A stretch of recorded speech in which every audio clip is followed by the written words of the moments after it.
Hi, I'm Olivier. And I'm Rose. And you're listening to Olivier and Rose, the podcast where two girls get drunk and review movies that Katie That's me. has never seen. Katie, what movie did we watch today? Armageddon. Yeah.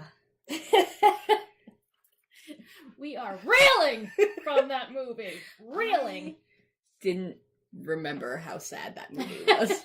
Like, I knew I was gonna cry, and then, I cried real early, and I was fuck. I've got so much more crying to go.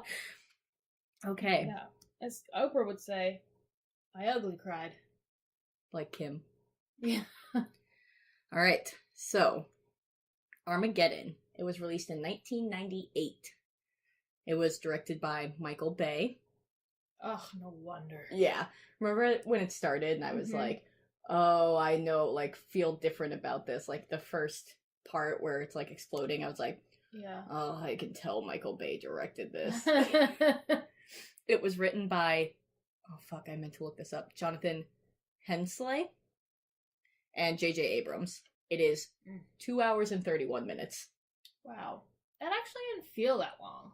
Right? Yeah. Maybe Michael Bay did a good job because I was distracted by everything exploding. You said 2 hours and 3 minutes? 31. 30. Oh, fuck. Yep. Is this the longest movie we've seen? I think so. I don't know. I don't keep my notes. Somebody tell us. The main cast is a long, list. I started with only 4 people, and then as we were watching the movie, I was like, more people need to be on this. Gotta give them a shout out. So, obviously, Bruce Willis, who plays Harry Stamper, Billy Bob Thornton, who plays Dan Truman, Ben Affleck, who plays AJ, Liv Tyler, who plays Grace, Peter Stormare, who plays Lev, the Russian one. Oh, yeah. Ken Campbell, who played Max. Owen Wilson played Oscar. Steve Buscemi played Rockhound. Michael Clark Duncan played Bear. And Will Patton played Chick. Okay. So, before I do my plot summary, having now seen the movie, do you want to tell us what your summary was before you had seen it? Why, yes, I would love to tell you what I thought Armageddon was about. I will never not be embarrassed after I don't know. Okay. I mean, last week you thought Pulp Fiction had to do with orange juice, so... Yeah. Well, that, honestly, I was just reaching, because I had zero clue. I mean, not like I had any more of a clue now. Okay. Armageddon. This is about the Roman Empire battling against whoever the Romans battle against. Greeks? I don't know. Was that the same time period? I don't remember. Basically, Bruce Willis is a high-up Roman and must go into battle, but he's torn because he has a daughter who is Liv Tyler and wants to get home to her. So cue up I Don't Want to Close My Eyes song because about missing his babe. AKA baby, AKA daughter, AKA Liv Tyler. You know, the only reason I knew Liv Tyler was in it was because you told me. I knew. So I have to put them into the plot. I knew that was going to be good when we queued it up on Netflix and it had the little picture and you went, oh. I was like, perfect. That's the reaction I like to hear. Because now that I've watched it, I definitely have maybe seen clips of it or I kind of had a feeling I knew what was going to happen. And I don't know if it's because I have any idea at all. I don't really know. I just watched a lot of those VH1 shows I Love the 90s and blah blah blah. I love the 90s. All those different ones. 3D. Yeah. So I'm pretty sure that's probably where I would have seen anything about it or heard anyone talking about it. It was definitely on one of those lists. Yeah. So now having seen it, I was like, oh fuck, I knew what's gonna happen. Still cried. Yep. But here we are. Here we are. Well, my plot summary is obviously going to be longer than that. There's a lot that happened, and, I mean, if you haven't seen it, as always, major spoilers, but if you've made it this far in our podcast, you know that, so here we go. While fixing a satellite, a space shuttle is destroyed by a meteor shower. Everyone dies. There's a ton of meteorites that hit New York, and a bunch of other parts of the world, but we don't really hear about that. That's how the movie starts. Then, when that happens, NASA finds out that there's an asteroid the size of Texas that's coming towards Earth. Yes. And their deadline to destroy it is 18 days. What a tight deadline. Yay! And their plan is to detonate a nuclear bomb that will split the asteroid in two so that it, like, will just go around Earth. Yes. However, the bomb placement is super precise. So instead of training astronauts to be drillers, they find Harry Stamper, and they're like, he's... the quote I have, Jesus. They find Harry Stamper, and the quote I have about him is that he's the best deep core oil driller. And that's what he's known for. Yeah. So he goes to NASA and he brings his daughter to keep her away from AJ. AKA Ben Affleck. Yep. AKA little baby Ben Affleck. Little baby Ben Affleck. Half the size of himself right now. And he's just like, yep, I'm gonna take my daughter so that you don't sleep with AJ. The end. But when Stamper gets there, they're like, oh, we just want you to train these astronauts. And he's like, you're a bunch of fucking dumbasses. Let me do it. Under the condition that I get to bring my whole crew. Yeah. So he gets a bunch of people from his crew, including AJ, because as much as he dislikes him, AJ is the best. And then they make a bunch of demands. Yeah. Like, Max wants to bring 8 tracks back. And, Bear wants to stay in the White House all summer. Yeah. And then all of them never want to pay taxes again. Which, honestly, that's a great idea. Yep, I would have not thought of that. No, but I'm so glad that someone did, because if that ever happens to me, if anyone needs me for a particular set of skills that I don't have, like, that's what would be my condition. Perfect. So he gets his crew there, and then they have to go through a very rigorous 12 days of training. Because, like I said, they only have 8 days, or 18 days, rather, until the asteroid hits Earth. So there are going to be 2 shuttles, the Freedom and the Independence, and each shuttle has a drill rig called an armadillo. Yep. And that's what they're going to use. And basically they're going to send them to 2 different sides of the asteroid, and they're each going to drill because they're like, we don't really have time, like, you each need to do it. When they're training, like, near the end of their training, a meteorite hits China and causes a whole bunch of fucking problems. Uproar. Because this is when, until this point, they've hidden it from the world as to what is going on. Yeah. But at this point is when everybody finds out and kind of, chaos ensues, as it will when the world ends. I feel like it's a kind of weird, though, that, like, the U.S. is the only people going on. There's a lot know what's going on. Sorry. Like, a lot of things that I was reading when I was putting this together, and one of them was just a review by someone, and he was like, here we go, Armageddon, end of the world, I guess America has to fix it. Yeah. And I was like, that's so true, though, that every, like, I guess it's hard because we are in America, so all of our movies are, like, America-centric. Right. But, like, there's never any, like, Chinese or, like, they meet one Russian on the Russian space station, but, like... all these other, like, there's so many other countries that would have, like, a heavy influence in this if it was to actually happen. Yep. But, America, we love to just think about ourselves. We're the heroes. And apparently we're the best country ever in the world, according to movies. Best of the best of the best, sir. With honors. I don't know what that is. I know, it's from Men in Black. Oh. I've seen that. It's like a super dumb, obscure line. I just say it a lot. Did Willie say it? Willie does say it. When he's making fun of,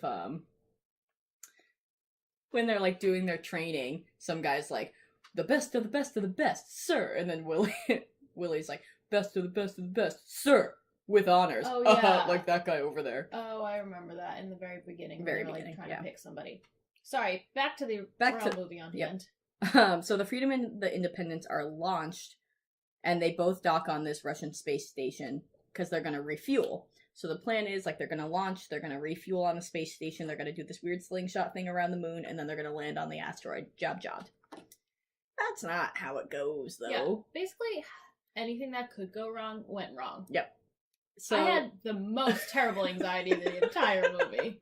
They get to this Russian space station, they begin refueling, and I don't know if AJ really fucks up, or if they're, I think it's because this thing is, like, old as the fucking hills, and, like, who knows the last time someone used it. Yeah, and it's basically, he gets like kind of shoddy instructions because the guy's Russian, is just like yelling, it's loud, he has a weird accent. Like AJ does essentially what he tells him to, but the lever breaks. Yeah. Anyways, the gas starts to leak and the spation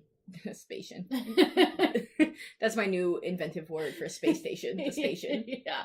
We're just trying to cut time down here and we're just gonna put words together. The space station explodes, but everyone gets away. AJ and Lev almost don't get away, but at the last second they like crawl through some kind of ventilation. Yeah. It's almost like a Bruce Willis staple. Wow. And they get into the ship at the last second. Mm-hmm. So they're doing that slingshot around the moon, and they make it to behind the asteroid. Yep. But there's way more debris than they thought there would be. Mm-hmm. So when they're in like the briefing room, Billy Bob Thornton, Dan Truman, is like, we're hoping that the moon's like gravity, when you come up behind the asteroid, there won't be anything. Right. There is. Yeah. So, of course. Which one is it? The Independence, which is the crew that AJ is on, Mm-hmm. their shuttle gets hit by a bunch of debris, and it crash lands. Yeah. AJ and his crew survive, minus Oscar. AKA Owen Wilson. R.I.P. When this movie started and Owen Wilson showed up, I was like, I didn't know Owen Wilson was in this, and then he died, and I was like, well, that's why. That's why I don't remember. Mm-hmm. So the pilots of the shuttle are like, get into the cargo hold, so they all go down, and the shuttle crash lands on the asteroid. I almost said the moon, and I knew that wasn't right. But before it does, Bruce Willis is in his shuttle, the Freedom, and is like, what the hell is that? Is that the Independence? Mm-hmm. And then the body of Colonel Davis hits the windshield. That's awkward. Ugh. So they let Houston know about the loss of the Independence and probs the crew. So at this point, Liv Tyler loses it. Yeah. She doesn't know AJ made it. At this point, technically, we don't know AJ made it. Right. So AJ's dead for all intents and purposes. Yeah. The Freedom lands on the asteroid, but they miss their target zone by like 200 miles. Of course. And of course, Steve Buscemi, who's kind of just been like a loser this whole time, is actually a fucking genius, and it's like, this is why, and blah, blah, blah, blah, and here's all these facts. Yeah. And so the reason that they had a target zone is because where they landed is basically an iron plate, and they're going to have a hard time drilling through it. Yes. They've been drilling for 2 hours. They're supposed to be at 200 feet, and it turns out they're only at 50 feet, and they break a drill head. So Harry, aka Bruce Willis, goes back into like their shuttle to get more parts, and they find Colonel Sharp, and he's like, he has a gun, and he's messing with the bomb, and the bomb starts going off. Mm-hmm. And they're like, what's happening? What's happening? And it turns out that there's a Protocol 2. Yep. And that's just to detonate the bomb remotely from Earth on the surface of the asteroid. Right. Per the president. Mm-hmm. So everyone's really pissed. Down in Houston, Dan Truman, aka Billy Bob Thornton, basically delays the bomb by having one of the NASA techs just like override it. Harry and Colonel Sharp get in a huge fight, and they basically convince Colonel Sharp, he's like, I've never missed a deadline, blah, blah, blah. So with their help, they like, I want to say detonate, but disarm. Yeah. They disarm the bomb so that they have more time to drill. Right. But with, like, so they all go back out. Max is in the Armadillo. They're drilling. They're having a good time. Whatever. And they only have 200 feet left to drill, and they hit a gas pocket, and the Armadillo gets blown away off the asteroid, killing Max. Womp womp. Sad. Then, Dun, dun, dun, dun. AJ and Lev and Bear show up on the other Armadillo. They survived the crash of the Independence. They got in the Armadillo. There's a blip on the screen, and they have just been following the blip across the asteroid to get to the other crew. They had to do this crazy... AJ's like, have you ever heard of Evel Knievel? And Lev's like, no, I've never seen Star Wars. Yeah, that's me. Except I know both parties. I know who Evel Knievel is, and I know what Star Wars is. Not that I've seen it, but... Soon. So they do this Evel Knievel jump across this big... like canyon. Yeah, like canyon in the asteroid. And they land, and so they get there, just in the nick of time to help the Freedom.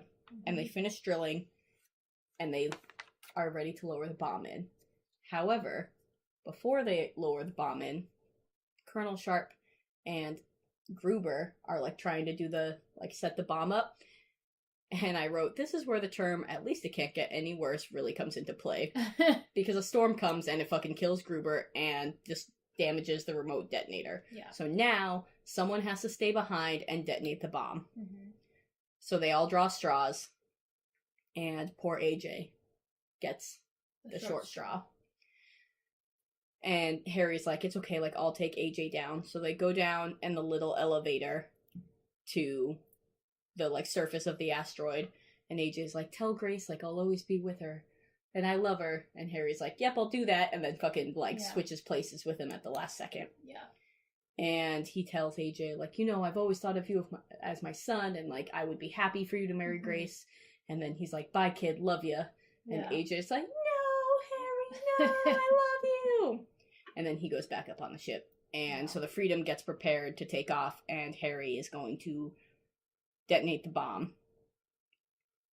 So I want to use the term FaceTime, because that's essentially what it is. Yeah. He talks to Grace, and he's like, I know I promised I would come back, but I'm not going to come back.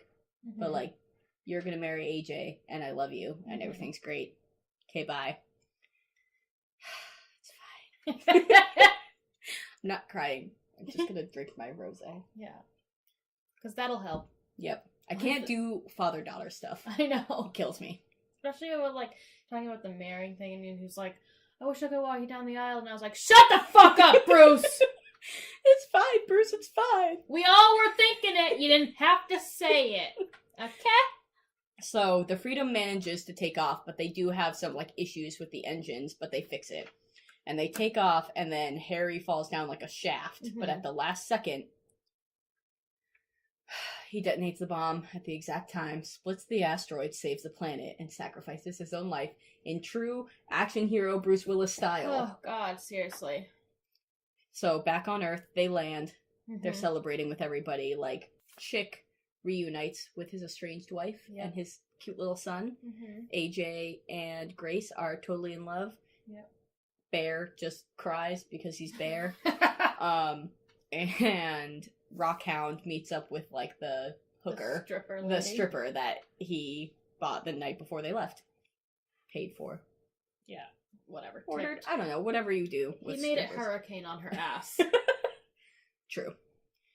And then the last scene is of AJ and Grace's wedding. And everyone's there, all their survivors, including Colonel Sharp and Bear. Yep. And then for everyone who didn't make it, there's their little astronaut photos. Oh, God. Including Harry. And I ended my notes with a little sad face emoji. So sad.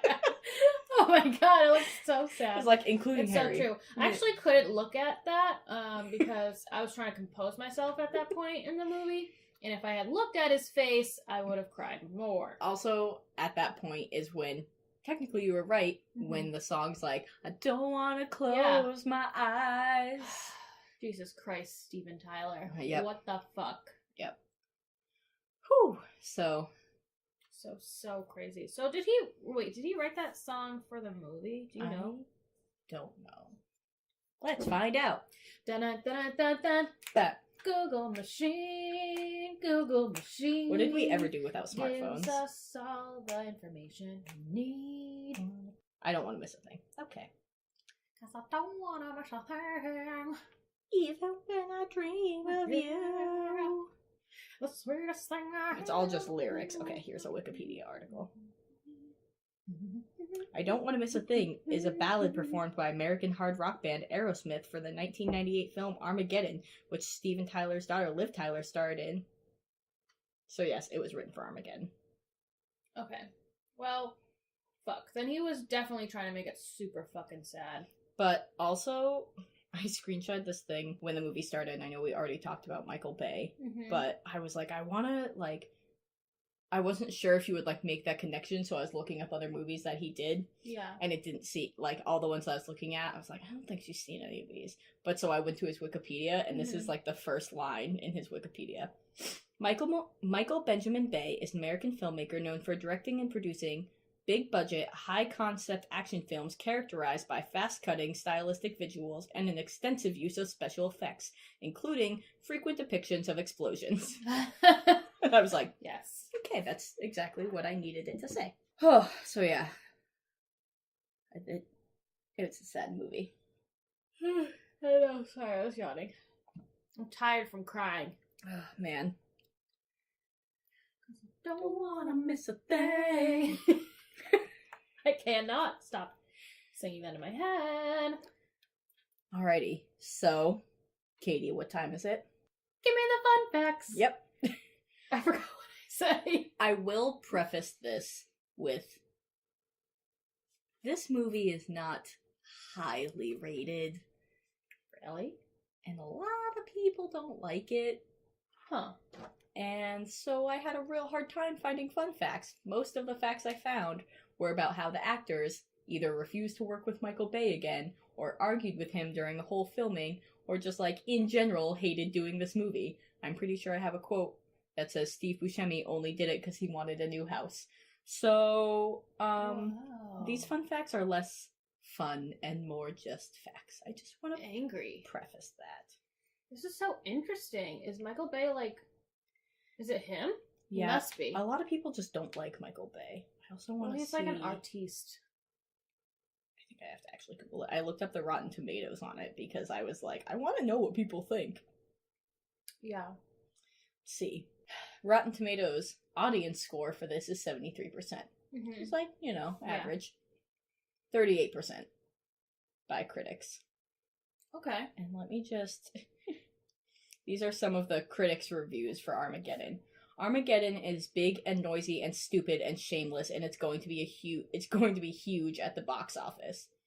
How does Armageddon, a movie obsessed with countdowns and countdown clocks, manage to redefine downward the standard for summer stupidity? Let me count the ways. Wow. The special effects are the best that 150 million can buy, and the script plays like a near afterthought. The end of the world is going to be very noisy and filled with some of the worst dialogue ever. Armageddon peels your eyelids back and blows your eardrums out until rational analysis is moot. Wow. So, critics really didn't like this movie. Yeah. That's weird. Yep. How do you become a film critic? I don't know. Please let me do it. I don't... Well, I'm already doing it, and we can already... How do we become famous film critics that Yeah. people pay me for it? Yeah, pay me for it! I just feel like it's so odd because it's like, it's not... It's still your opinion, so like what makes them qualified to give their opinion? I don't know. Are they basing this off of like cinematic theory? I mean, I Is that a mentioned thing? last week that Pulp Fiction was on Robert Ebert's Yeah. like list, and I was like, Robert Ebert, like cynic of Hollywood. Right. My first fun fact is the film is included on Roger Ebert's most hated list. That's weird. Yeah. I feel like, does Robert Ebert just like want to see the weirdest fucking shit ever? Because I feel like Pulp Fiction was kind of boring at some points. You see, that's why the like first Rotten Tomatoes review I think is very like telling, because it's like it's gonna be loud and stupid and obnoxious, and it's Yeah. gonna do huge at the box office. Right. It's like, yeah, because it's entertaining. Right. Like, do you want a movie to suck dick? Is that like what critics are like, yeah, jizzing in their pants about? Yep, I feel like that. That's so weird. It's like, oh my god, everyone else fell asleep. A plus. So, a couple weeks ago, Yeah. we watched The Fifth Element, Mm-hmm. which starred Mila Jovovich. Yep. Mila Jovovich turned down the role of Grace Stamper. Oh, good. That 'Cause would have been weird. It would have been weird because she was like, yo, Bruce Willis, Yeah. you my boyfriend. And then the next movie would have been like, hey, daddy. But like literally, because he would have been playing her dad. That's gross and weird. It shouldn't come as a surprise to anyone that Armageddon isn't exactly scientifically accurate. No, I wouldn't think it would be, but guess who doesn't give a fuck about science? This guy! So there was a rumor that NASA used to screen this movie for their trainees who had to spot all 168 scientific errors of the film. Really? And I actually found a fun fact that just said that. And then after doing some more digging, I found another fun fact that was like, yeah, NASA said that's not true. So, but apparently 168 scientific errors. I mean, I could see that. I don't know. I don't fucking work for NASA. Yeah. Or nor do I give a fuck about NASA. I'm legit not a rocket scientist, so I don't care. Yes. They made it to space with some rockets that fell off. Right. That's pretty much the extent of my knowledge. I was honestly thinking that, like, when I was watching it, I'm like, I wonder if, like, any of this is actually accurate, but also, I don't give a fuck, because I've been here to get entertained. Yep. And then the last fun fact that I have is that towards the end, when Harry is saying goodbye to Grace and he starts crying, Bruce Willis actually had, like, pictures of his daughters. Oh, God. Behind, like, the thing. Yeah. So that he could act towards that, and that's how he, like, cried, because he pretended that he was talking to, like, Rumor and Scout. Whatever the fuck their names are. I don't know. I feel like there's 3, but I know that 2 of them are Rumor and Scout. That's sad. That's, like, kind of torturous, but, like, I guess, I don't know. That's acting, baby. That's show business, baby! That's show business, babe. But yeah. Yeah, that's weird. I was, like, blown away about at how young everyone was. Like, obviously, I know this was done in 98, but some, like, my little feeble brain doesn't realize that was 20 years ago, or more, 21 now. Ugh. Ugh. I literally just thought in my mind, like, 21? I'm not that old. Wait. I did have, I guess one final fact that I wrote down when we were watching it, because I remember, like, saying something about it when I was little. Liv Tyler was 10 or 11 when she found out that Steven Tyler was her dad. Really? And I remember when I found that out, was like, how could he not be her dad, though? Like, have you seen their lips? Yeah. Wait. So, like, I don't understand. I guess her mom was, like, in a relationship with someone else, and then had, like, a brief thing with Steven Tyler. A little groupie phase, maybe? Got pregnant, lied about the father. Yeah. And said it was, like, the guy she was with. Right. At the point when Liv was born, that guy was actually, like, no longer married to her mom, but he still, like, signed the birth certificate and, like, raised her and played, like, whatever. And then Liv Tyler found out that Steven Tyler was her dad, so she changed her name, and actually her, like, fake father's, but I guess father, because he did raise her, is, like, his name is now her middle name, and then she took Tyler as her last name, and then the mom has said that she lied about Steven Tyler being the father because he was, like, too heavy into drugs and, like, all that shit to handle having a kid. That makes sense. So, fair. But yeah, like, 10 or 11. Alright, like, alright. But, like, did you see I know. the family resemblance? Well, I mean, it's very possible that no one knew that was even a possibility besides the mother. True. But I'm sure once she was like, hey, see this guy? That's your dad. She was really like, whoa, fuck, I'm looking right in the mirror. Mommy, that salesman's on TV. That's not a salesman. That's your daddy. That's your daddy. Also, she came on screen and I was like, yo, who the fuck is that? She's the mom from Halloween Town. Oh my god, yes, she is. I was like, yes. Yes, because I was like, who the fuck is this bitch? Oh, fuck. I'm so glad you knew that, because I was going to ask you that. Multiple things kind of, like, stuck with me watching this movie. About right now, Ben Affleck and Bruce Willis look like they're the same age. But back then, they do. Yeah, Bruce aged well, and Ben Affleck did not. Yeah, all So that it's gambling like, and alcoholism really got to him. Yep, it's fine. Real rough.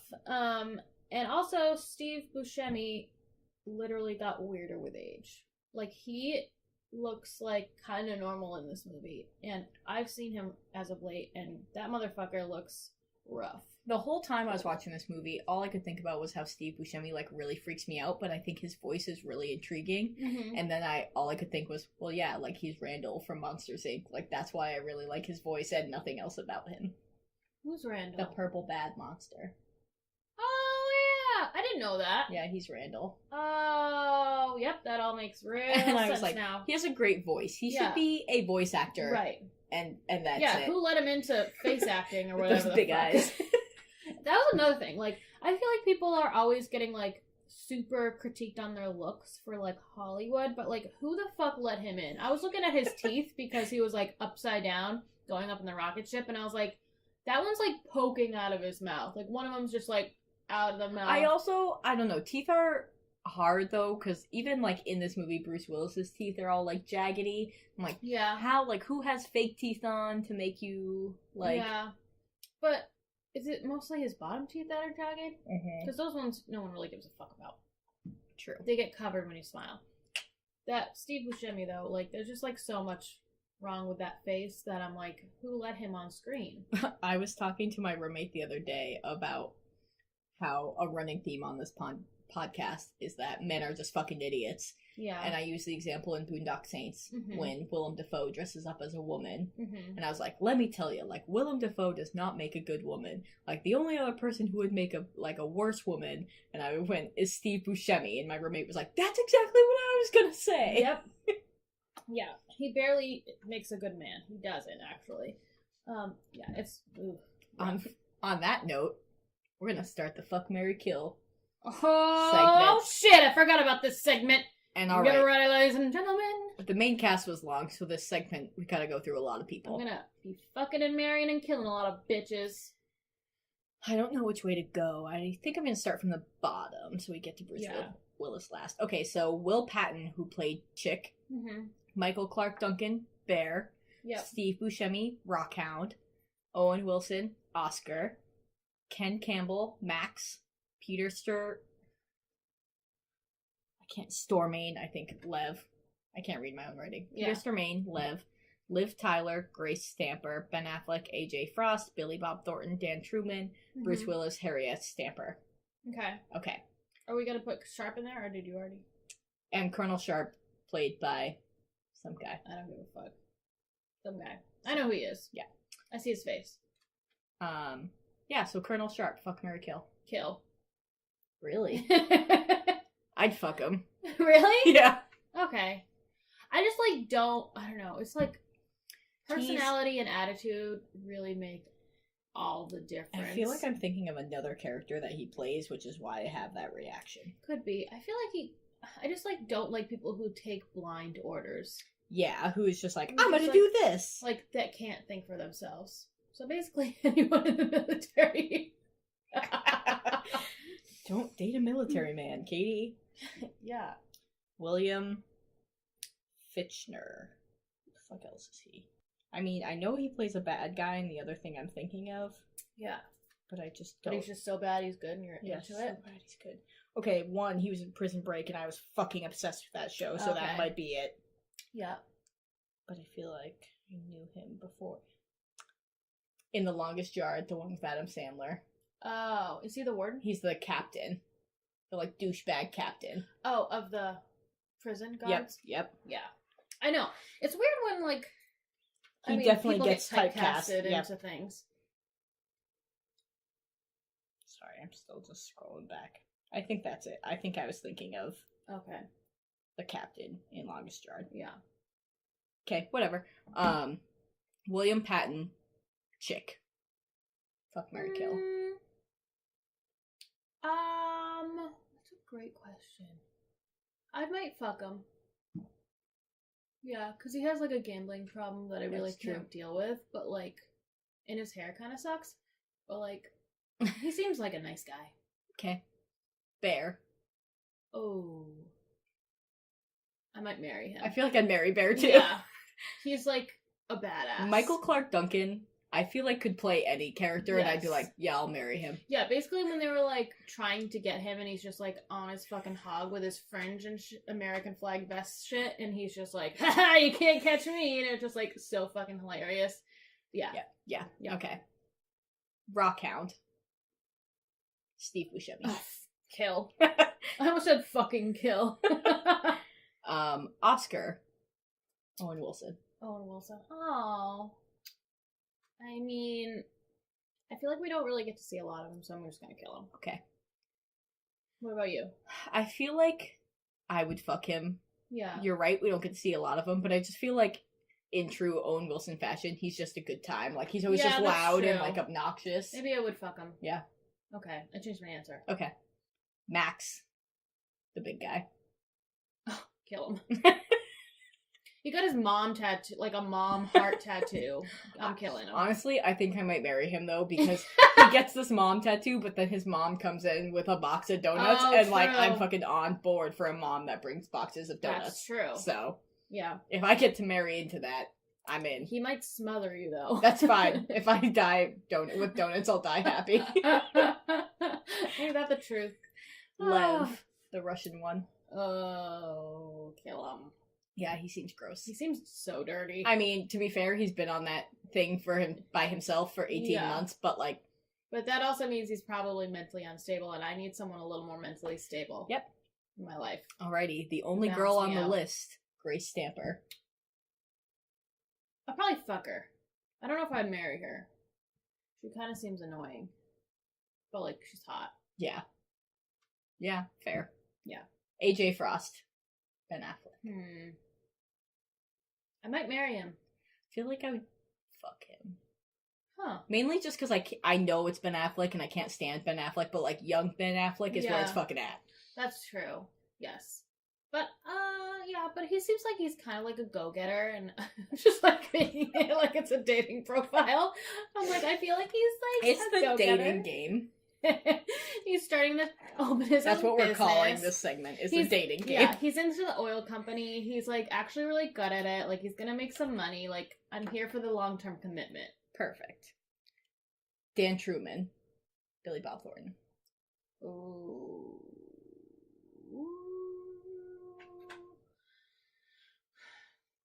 I might fuck him. Because he's, like, nice and everything, but, like, he's kind of too smart for me. Yeah. I can't deal with people who are gonna... Not about that. Yeah. Okay. And the reason we watched this whole movie... Bruce Willis, Harry S. Stamper. Fuck, marry, kill.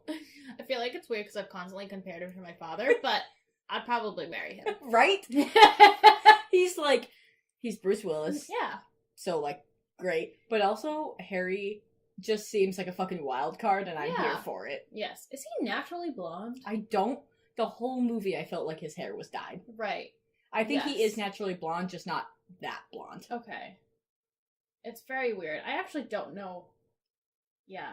Because I feel like, I don't know, it was almost like too much. I almost feel like he was just like getting super gray maybe at that point, so he was like, I'm just gonna highlight it and pretend like yay! And then he shaved it all. Yeah. Because every movie we've watched so far, every time I post it, I use the hashtag Bruce Willis had hair. Because I feel like he hasn't had hair for so long. Yeah. But I want to see if in the next movie he doesn't have hair. And these are definitely not in order of like his age, right? No. Like, they're fucking old. Fifth Element after this? The Fifth Element, I believe, was 90. Fuck, I'm in the 80s. One sec. So Die Hard was 88. That's what we started with. Yep. Pulp Fiction was 94. So no, they're not in order. Okay. Fifth Element was 97, and this was 98. Huh. And then the next one is later, and he does have hair in that. Okay. Alright, so after all that discussion, I think it's time for the J ratings. Okay.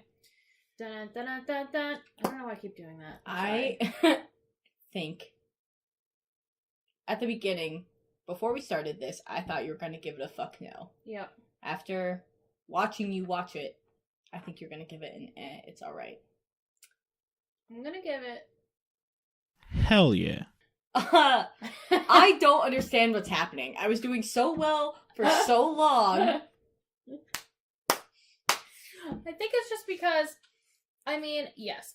First of all, if you told me this is about a movie that's like about space. Well, can we just cut back to a couple of weeks ago when the Penis Gallery was like, it's kind of about war. It's about survival. Yeah. It's not about war at all.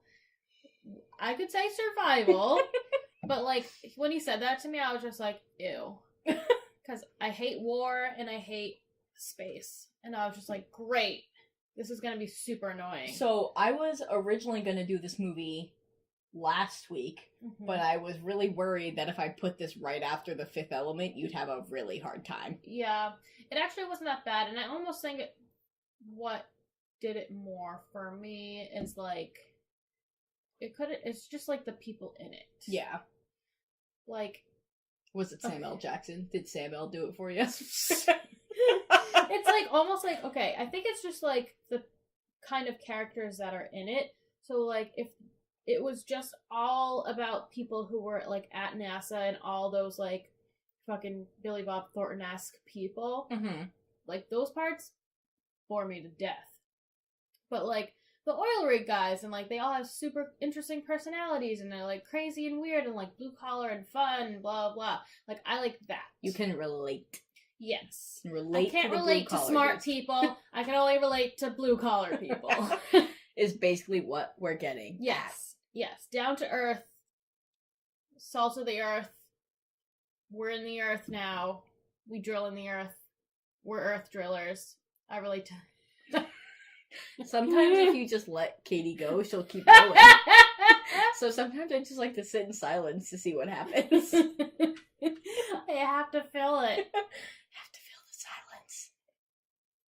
But yeah, I don't need these like suit wearing, smarty ass pants wearing assholes. Amen. Hallelujah. I'm really glad that was your rating, because I started this month thinking like, fuck no to all of them. Yeah. Because based on what I thought I fucking knew about you, Yeah. that's what was gonna happen. Right. And then here we are, 2 weeks in a row. You've given him hell yes. I thought I was going to give this a fuck no because did you hear my plot summary? I thought this was going to be disgusting and weird. Why did you think it was gonna be about Rome? I don't know. I feel like it's like a Roman word. Like, now I get it's in the Bible, blah, blah, blah, blah, but there is a Romans chapter. I don't know. Full circle! I didn't read the Bible. Full circle the last I like week. that I put this back to the Bible all the time. But people talk about it ad nauseum. That's a thing, right? I don't know. I've heard people We say literally it. just discussed that we're not rocket scientists and we can't relate to smart people, so... I like to try out new words that I don't necessarily 100% know the meaning on this podcast. So if you've ever heard me say something that you've never heard me say in real life, That's probably why. I don't know. I literally associate Gladiator and Armageddon as the same fucking thing. They don't relate literally at all. I know, but in my mind, in the depths of this crazy little creature called my mind, that's what it reminds me of. Man. Okay, so I can't believe you... I mean, I don't know. I'm just, like, I'm at a loss for words for the fact that you gave it a hell yeah. It's so true. And with that, with I don't my know. unable... my inability to speak. I know. I think we're gonna wrap it up. But before we go, Yeah. I would like to shout out After the Drop Podcast, or for being Instagram official, After the Drop _pod. Join Travel Dread as he reviews weekly hip-hop album releases. Personally, I don't listen to hip-hop that much, so I can't help with that. But the Travel Dread can. And also, fun fact, the host of that podcast is also the one responsible for our lovely J ratings each week, so go check them out. And also, we have the website now, if you would like to go take a look at it. Take a little look-see-poo. It looks soups perfect. It's pretty nifty. There's some about us, about me and Katie, if you want more information on that. Yeah. There's also a section where you can just click a little button and it will bring you to either like Spotify or iTunes or wherever you want to download. Whichever platform you prefer. Wherever you would like to download our podcast. Just download it. It's also available on mobile, and there's a new page on it that brings you to our Patreon. Yeah. We have a few things on Patreon, a few different levels that you can take a look at if you would like to donate to us monthly. That'd be super cool. Take a little look-see-poo. We'll use it for important things, I promise. Yeah. So our website is olivier&rosepod.squarespace.com. The link is in the Instagram. Yeah. You can find us on Instagram at olivier&rosepod, also on Twitter at olivier&rosepod. And if you want to email us, it is olivier&rosepod@gmail.com. But there's also a contact us section on the website. Yeah. So basically you can do everything from our website because also our Twitter and Instagram are linked there. So if you had to get in contact with us, we make it soups easy. we really do. Yeah. So lost for words. Yeah. At I'm Katie's so sorry. ratings for the past couple of weeks. I honestly I could not tell you or put on paper, like, what it is that I look for in a movie. Basically, I just need to be entertained. And this made me cry my own tears. I know, you were like, you just told me it was sad. And I was like, yes, because I wanted you to have a genuine reaction. And I wouldn't have shown up if I thought that, because I hate crying my own tears. Good, yay, crying! Alrighty, well, we're gonna wrap this up. The last thing I have to say is please rate and review us on iTunes. I know now why all the podcasts I listen to do that stupid little, 30-second clip, because it's honestly, if you can get into that section of iTunes where you get enough reviews that iTunes is like, hey, other people, check this out. Yeah. That really helps us. Right. So if you could please rate us. It literally takes 2 seconds. Maybe leave a review. If you leave a good one, we'll read it on the podcast. We for sure have done that before. Yeah. So please do that. And thank you to everyone who's already done so, because I really appreciate you. Yep, we do. Yeah. And we'll see you next week for the last Bruce Willis movie of the month. Yeah. We're going to do a special one on the 30th because it's for Groundhog Day. So we're doing a special movie for Groundhog Day. I wonder what it is. Is it Groundhog Day? I feel like I've been here before. Whoa! I know the premise. Okay, so we'll catch you next week. Thanks so much for listening. Bye! Bye!